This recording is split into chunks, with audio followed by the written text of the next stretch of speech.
5, 4, 3, 2, 1, 0.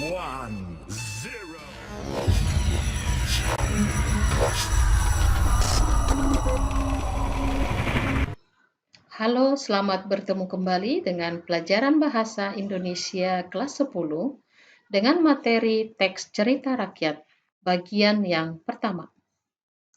Di dalam materi ini nanti untuk kompetensi dasar yang akan kita pelajari, untuk nilai pengetahuan ada 2, yakni mengidentifikasi ciri, pesan moral, dan nilai-nilai yang terkandung dalam cerita rakyat disertai dengan bukti tekstual.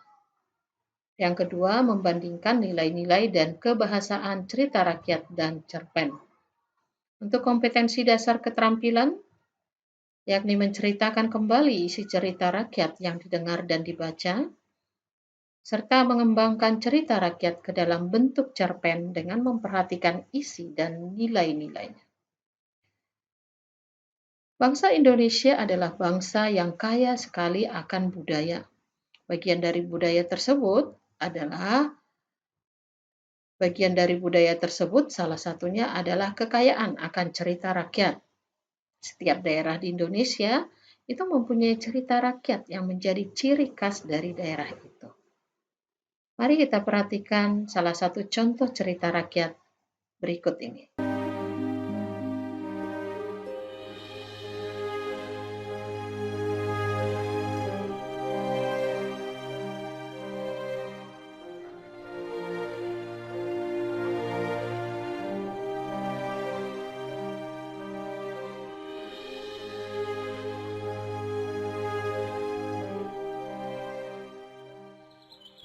Dahulu, di sebuah bukit yang jauh dari desa, di daerah Kalimantan, hiduplah seorang janda miskin dan seorang anak gadisnya. Janda itu bernama Mak Dasah dan seorang anak gadisnya bernama Jelita. Mereka tinggal di sebuah rumah kecil sederhana. Pekerjaan Mak Dasah mencari kayu bakar di hutan, kemudian dijual ke perkampungan. Ia juga merawat belasan pohon pisang bekas peninggalan suaminya. Tapi sayang sekali, si Jelita yang sangat dikasihi oleh ibunya itu berkelakuan buruk. Ia tidak pernah membantu ibunya bekerja. Nak, ayo bantu ibu bekerja di kebun. Tidak, Mak. Nanti kuku dan kulitku kotor. Selain pemalas, sikapnya juga manja sekali. Kerjanya hanya bersolek setiap hari. Mak, hari ini engkau harus belikan aku baju yang baru dan indah. Padahal masih banyak yang baru kan?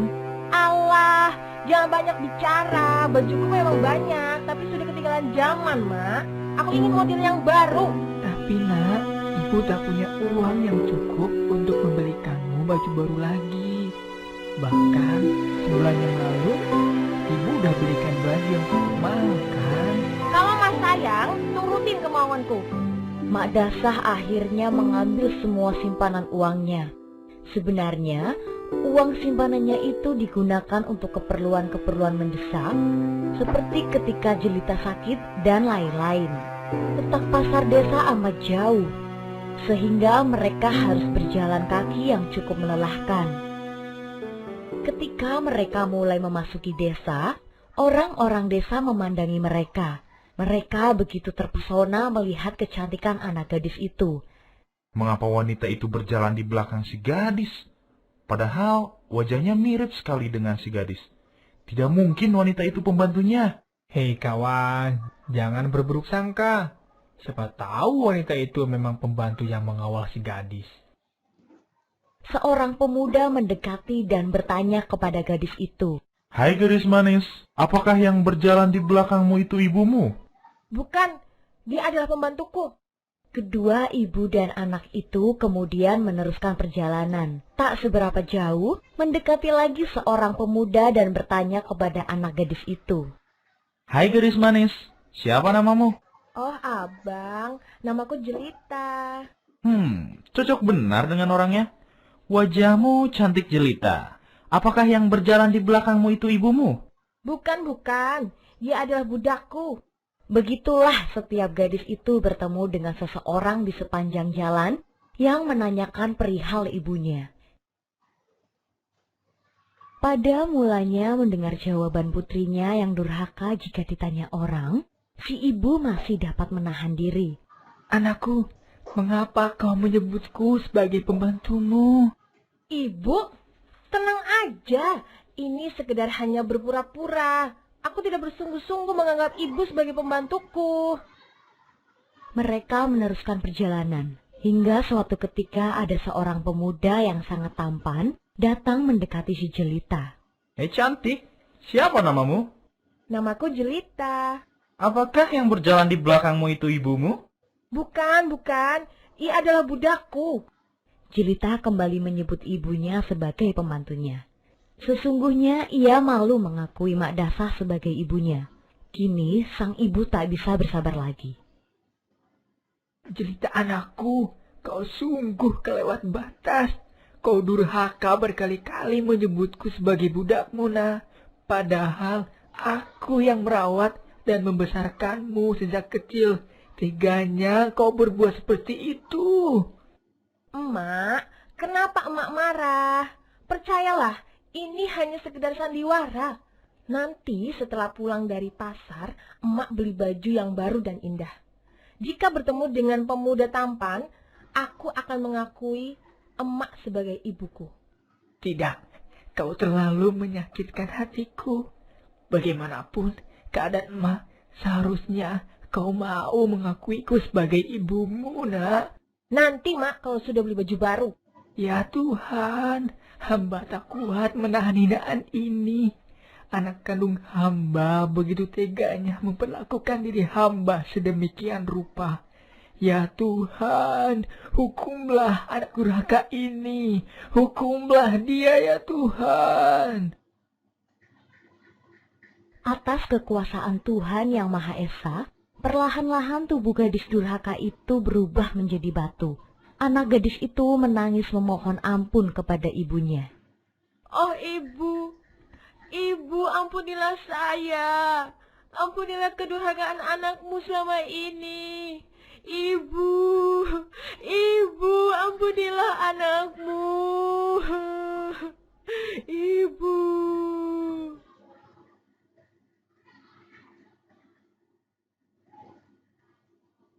Akan tetapi, semuanya telah terlambat.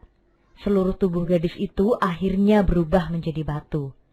Oleh karena itu, batu yang berasal dari gadis yang mendapat kutukan ibunya itu disebut batu menangis.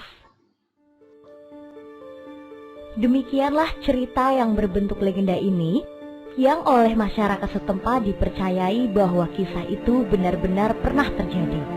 Barang siapa yang mendurhakai ibu kandungnya yang telah melahirkan dan membesarkannya, pasti perbuatan itu akan mendapat hukuman dari Tuhan yang Maha Kuasa.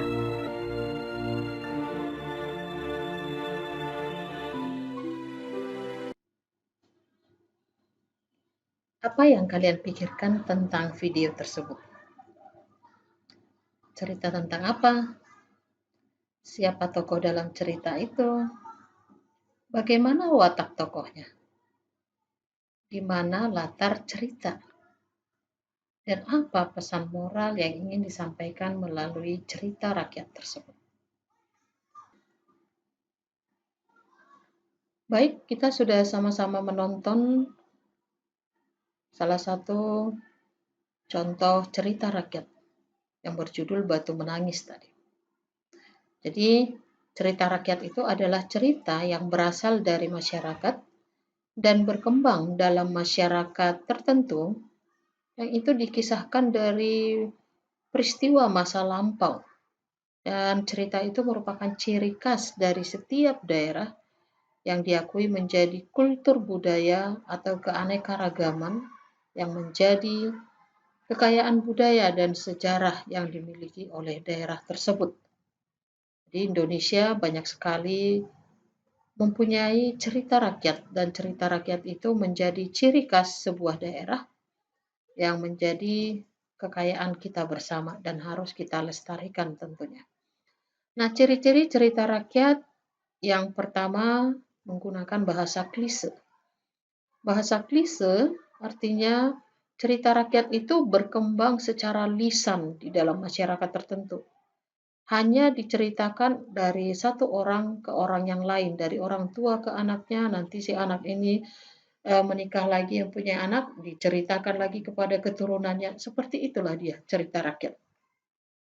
Kemudian yang kedua, cerita rakyat mengisahkan tentang terjadinya berbagai hal. Bisa menceritakan terjadinya sebuah tempat, misalnya ada cerita rakyat asal mula Tanjung Lesung, cerita rakyat asal mula Gunung Tangkuban Perahu, asal mula Danau Toba, dan masih banyak lagi cerita rakyat yang ada di Indonesia. Yang ketiga, tokoh yang ditampilkan dalam cerita rakyat itu digambarkan dengan berbagai wujud. Bisa tokohnya itu berupa binatang, bisa juga berupa dewa-dewa, atau juga berupa manusia, tetapi apapun wujudnya itu sebenarnya gambaran dari sifat ataupun karakter manusia. Jadi kalau kalian pernah mendengar cerita rakyat Sangkuriang atau asal mula Gunung Tangkuban Perahu, di dalam cerita itu ada tokoh Situmang. Situmang yang wujudnya seekor anjing yang merupakan papanya atau ayahnya Sangkuriang sendiri. Tapi oleh masyarakat Sunda atau masyarakat Bandung, mereka percaya bahwa Situmang dalam cerita tersebut adalah penjelmaan dari dewa. Nah, kira-kira seperti itu, ya. Kemudian yang keempat, cerita rakyat itu bersifat tradisional. Tradisional itu artinya dia hanya berkembang pada awalnya di masyarakat daerah itu, berkembangnya secara turun-temurun, tetapi itu sampai sekarang menjadi ciri khas dari daerah tersebut gitu. Jadi setiap daerah pasti punya gitu ya. Jadi kalau kita berangkat ke Sumatera Barat ada cerita Malin Kundang di sana. Jadi sepertinya kalau kita banyak nanti mendengarkan cerita rakyat, kalau zaman dulu itu anak-anak itu kalau durhaka atau melawan orang tua itu pasti dikutuknya jadi batu. Cerita Maling Kundang jadi batu. Cerita Batu Menangis yang kita tonton tadi dari Kalimantan, itu juga anaknya karena durhaka terhadap ibunya jadi batu juga. Nah, ada juga cerita rakyat yang berjudul Batu Bini dengan Batu Laki. Nah, itu juga kedua suami istri itu karena durhaka terhadap orang tua, itu dikutuk jadi batu. Dan bahkan di daerah Sumatera Utara, ada juga anak yang dikutuk jadi batu karena durhaka terhadap orang tua, yakni cerita Simardan namanya. Jadi seperti itu ya. Jadi bersifat tradisional. Meskipun setiap cerita itu hampir-hampir mirip di setiap daerah, tapi ya bentuknya memang seperti itu, ada tujuan dari cerita itu diciptakan atau dikarang oleh orang-orang zaman dulu. Nah, karena dia berkembang secara lisan dan bersifat tradisional di dalam masyarakat, jadi dia sifatnya anonim. Kita tidak tahu siapa pengarang pertama atau pengarang asli dari cerita tersebut. Karena dia berkembang secara lisan begitu saja. Oleh karena anonim, maka dia jadi milik masyarakat secara umum, ya, masyarakat milik bersama. Kemudian cerita-cerita rakyat itu bersifat istana sentris, artinya cerita-ceritanya banyak mengisahkan kehidupan yang ada di istana, karena memang zaman dulu itu sistem pemerintahan di setiap daerah itu ada masih sistem raja-raja ya. Jadi kehidupannya dipengaruhi oleh kehidupan istana. Yang kedelapan, apapun bentuk dari cerita rakyat itu, mau dia wujudnya berbentuk legenda, dongeng, mite, atau mitos, pasti ada ajaran moral yang ingin disampaikan melalui cerita itu. Ada pendidikan moralnya. Jadi kalau video yang tadi kita tonton itu, pendidikan moralnya apa? Berarti seorang anak tidak boleh durhaka terhadap orang tuanya. Ya, atau bisa juga cerita rakyat itu ya dikarang begitu hanya sebagai hiburan di tengah masyarakat.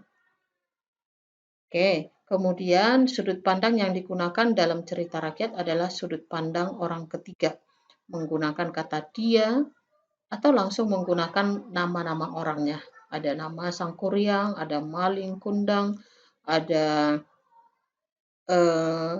si Tumang misalnya. Jadi namanya langsung yang digunakan, ya, bebas itu. Jadi orang ketiga. Oke, itu dulu materi kita kali ini. Sampai ketemu di pertemuan berikutnya. Terima kasih.